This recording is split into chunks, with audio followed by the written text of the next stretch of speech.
கிறிஸ்தவர்கள் வணங்குகிற கடவுள் தன்னை யாரெல்லாம் ஏற்றுக்கலையோ அவங்கள நரகத்தில் போட்டு கொடுமைப்படுத்துவார் அப்படின்னு பைபிள் சொல்லுது. அதுவும் ஒரு நாள் 2 நாள் இல்லை, தொடர்ந்து இடைவிடாமல் பாடுபடுத்துவார். அதுக்கு முடிவே கிடையாது. நிரந்தரமான தண்டனையை தன்னை நிராகரிப்பவர்களுக்கு கொடுக்கும் ஒரு கொடுமைக்கார கடவுள் அவர். தங்களுடைய கடவுள் இப்படிப்பட்டவர் அப்படின்னு சில கிறிஸ்தவர்களுக்கு தெரியும். அவங்க அதை நியாயப்படுத்தியும் பேசுவாங்க. ஆனால் பெரும்பாலான கிறிஸ்தவங்களுக்கு இது தெரியாது. அதாவது இயேசுவை யாரெல்லாம் கடவுள் அப்படின்னு ஏற்றுக்கலையோ அவங்கள இயேசு நரகத்தில் போட்டு நித்திய காலமாக கொடுமைப்படுத்த போகிறார் அப்படின்னு பைபிள் சொல்கிறது பெரும்பாலான கிறிஸ்தவங்களுக்கு தெரியாது. இது தெரியாமல் அவங்க அந்த கடவுள் ரொம்ப நல்லவர் நினச்சி வணங்கிக்கிட்டு இருக்கிறாங்க.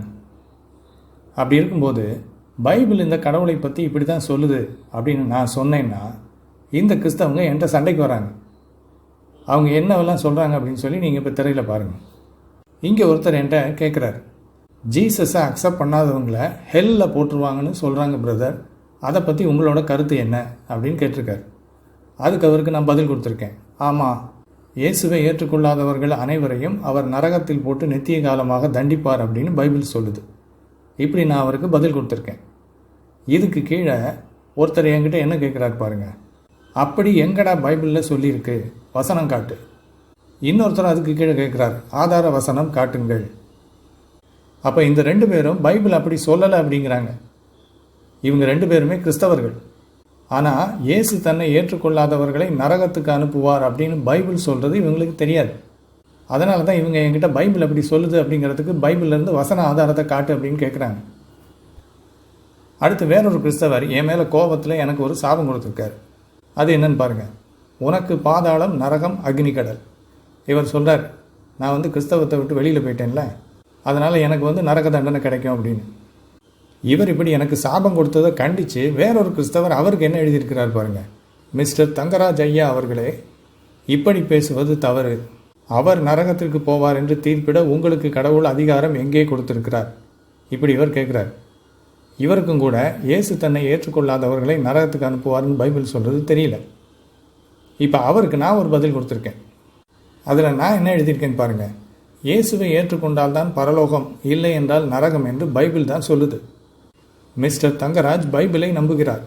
ஆகையால் பைபிள் கொடுத்த அதிகாரத்தில் தான் அவர் அப்படி எனக்கு தீர்ப்பு கொடுக்கிறார். நீங்கள் பைபிளை நம்பினால் நீ நரகம் போவாய் என்று பிறருக்கு தீர்ப்பு கொடுப்பதற்கு உங்களுக்கும் உரிமை உண்டு இப்படின்னு நான் அவருக்கு எழுதியிருக்கேன்.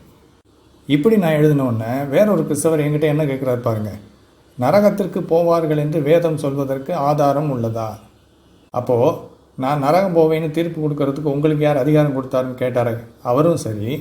இப்போ நரகத்துக்கு போவார்கள் என்று வேதம் சொல்வதற்கு ஆதாரம் உள்ளதான்னு கேட்குறாரு இவரும் சரி.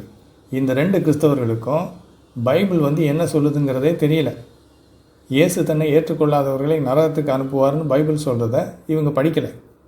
இன்னும் சில கிறிஸ்தவங்க வேறு கமெண்ட்ஸ்லாம் என்ன எழுதியிருக்கிறாங்கன்னு பாருங்கள். இவர் சொல்கிறார், தன்னை ஏற்றுக்கொள்ளாதவர்களை நரகத்தில் போடுவார் என சில கிறிஸ்தவர்கள் கூறுவதால் அது உண்மையாகாது, பைபிள் அப்படி சொல்லவில்லை. வேற ஒருத்தர், தன்னை வணங்காதவர்களை கடவுள் நரகத்தில் போட்டு விடுவார் என்று கிறிஸ்தவர்கள் சொல்கிறார்கள் என்று சொல்வதை ஒத்துக்கொள்கிறேன். ஆனால் கடவுள் அப்படி எங்கும் சொல்லவில்லை. நீங்கள் வசனங்களை தவறாக புரிந்துள்ளீர்கள் என்று நினைக்கிறேன். அப்போ பல கிறிஸ்தவர்களுக்கு அவங்களுடைய கையில் இருக்கிற பைபிள் என்ன சொல்லுதுங்கிறதே தெரியல. இப்போ இவங்க என்கிட்ட கேட்குறாங்க இல்லையா, பைபிள் எங்கே அப்படி சொல்லுது அப்படின்னு. அதுக்கான பதிலை தான் இந்த வீடியோவில் நான் காட்ட போகிறேன். பைபிள் எங்கெங்கெல்லாம் இயேசு தன்னை ஏற்றுக்காதவங்களை எல்லாம் நரகத்தில் போட்டு கொடுமைப்படுத்த போகிறார் அப்படிங்கிறதுக்கான ஆதார வசனங்களை பைபிள்லேருந்து காட்ட போகிறேன். அப்படி நான் காட்டும்போது இந்த கிறிஸ்தவங்க எல்லாருக்கும் ஒரு பெரிய சிக்கல் வரப்போகுது. அது என்ன சிக்கல் தெரியுமா? இவங்க பைபிள் எங்கே அப்படி சொல்லுது, வசனத்தை காட்டுங்க அப்படின்னு சொல்கிறாங்கல்ல, இதுக்கு காரணம் என்ன? காரணம் என்னென்னா, ஒரு கடவுள் தன்னை யாரெல்லாம் ஏற்றுக்கலையோ அவங்களையெல்லாம் நரகத்துக்கு அனுப்புகிறாருன்னா அந்த கடவுள் நல்லவர் கிடையாது இவங்களை பொறுத்தளவு. அதனால தான் இயேசு தன்னை யாரெல்லாம் ஏற்றுக்கலையோ அவங்களெல்லாம் நரகத்துக்கு அனுப்புவார்னு சொன்னால் பைபிள் அப்படியெல்லாம் சொல்லலை, எங்கள் வசனத்தை காட்டுங்க பார்ப்போம் அப்படின்னு என்கிட்ட கேட்குறாங்க. இவங்களுக்கு நல்ல மனசு இருக்குது. தாங்கள் நம்பும் இயேசு அப்படிப்பட்ட ஒரு தவறான காரியத்தை செய்ய மாட்டார் அப்படின்னு சொல்ல வர்றாங்க.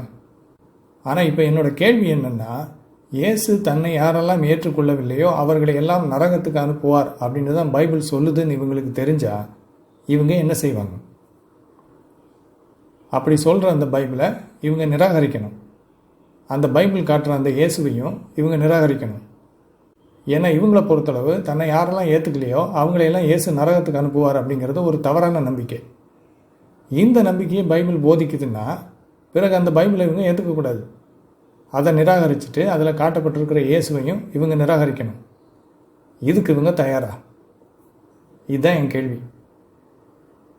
சரி, இப்போ பார்க்கலாம் பைபிள் உண்மையிலே எப்படி சொல்லுதா இல்லையா அப்படின்னு. முதலாவது வசனம், யோவான் 14:6. இயேசு இங்கே பேசுகிறார்.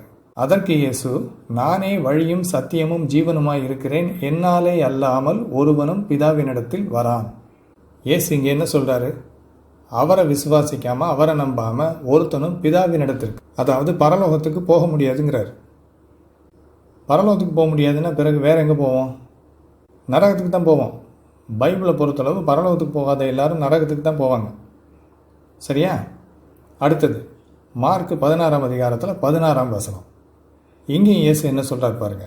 விசுவாசம் உள்ளவனாகி ஞானஸ்நானம் பெற்றவன் ரட்சிக்கப்படுவான், விசுவாசியாதவனோ ஆக்கினைக்குள்ளாக தீர்க்கப்படுவான். அவரை விசுவாசிக்காதவன் ஆக்கினைக்குள்ளாக தீர்க்கப்படுவான்னு அவரே சொல்கிறார். ஆக்கினைன்னா என்னது? நரக தண்டனை. அப்போது இயேசுவை யாரெல்லாம் ஏற்றுக்கலையோ அவங்க எல்லாரையும் அவர் நரகத்துக்கு அனுப்புவார்னு பைபிளே சொல்லுது. இன்னும் ஆதாரம் வேணுமா? இன்னொரு வசனத்தை காமிக்கிறேன் பாருங்கள். யோவான் 3:18. அவரை விசுவாசிக்கிறவன் ஆக்கினைக்குள்ளாக தீர்க்கப்படான், விசுவாசியாதவனோ தேவனுடைய ஒரே பேரான குமாரனுடைய நாமத்தில் விசுவாசம் உள்ளவனாய் இராதபடியினால் அவன் ஆக்கினை தீர்ப்புக்குட்பட்டாயிற்று. இதையும் இயேசு கிறிஸ்து தான் சொல்கிறார். அவரை ஏற்றுக்காதவங்களுக்கு ஆக்கினை தீர்ப்பு கொடுத்தாச்சு, நரக தண்டனை. அப்போ ஒரு மனுஷன் இந்த உலகத்தில் நல்லவனாக வாழ்ந்தானா கெட்டவனாக வாழ்ந்தானா அப்படியெல்லாம் பைபிள் கணக்கெடுக்கிறது கிடையாது. நீ இயேசுவை உன் கடவுளாக இரட்சகராக ஏற்றுக்கொண்டாயே இல்லையா? இல்லைன்னா உனக்கு நரக தண்டனை. இதை பைபிள் மிக தெளிவாக சொல்லுது. அப்படி இருக்கும்போது பைபிள் எங்கடா சொல்லுது அப்படின்னு இவங்க என்கிட்ட கேட்குறாங்கன்னா இவங்க தங்களுடைய பைபிளை வாசிக்கவே இல்லை அப்படிங்கிறது தெளிவாகுது. சரி, இப்போ இவங்க என்ன முடிவு பண்ண போகிறாங்க? இவங்களை பொறுத்தளவு ஒரு கடவுள் தன்னை யாரெல்லாம் ஏற்றுக்கலையோ அவங்களையெல்லாம் நரகத்துக்கு அனுப்புகிறாருன்னா அந்த கடவுள் நல்லவர் கிடையாது. அதனால தான் பைபிள் எப்படி சொல்லலை, எங்கள் வசனத்தை காட்டுங்க அப்படின்னு பைபிளில் உள்ள கடவுளை காப்பாற்றுறதுக்காக நம்மகிட்ட வாதாடுறாங்க. அதாவது இயேசு அப்படிப்பட்ட தவறான காரியத்தை செய்ய மாட்டார் அப்படிங்கிறாங்க. அப்போ பைபிள் அப்படி தான் சொல்லுது. இயேசு தன்னை யாரெல்லாம் ஏற்றுக்கலையோ அவங்களையெல்லாம் நரகத்துக்கு அனுப்புவார் அப்படின்னு தான் பைபிள் சொல்லுது அப்படின்னு இப்போ தெரிஞ்சிருச்சு இல்லையா? நான் காட்டின இந்த வசனங்கள்லாம் அதைத்தான் சொல்லுது. இப்போ இவங்க என்ன செய்வாங்க?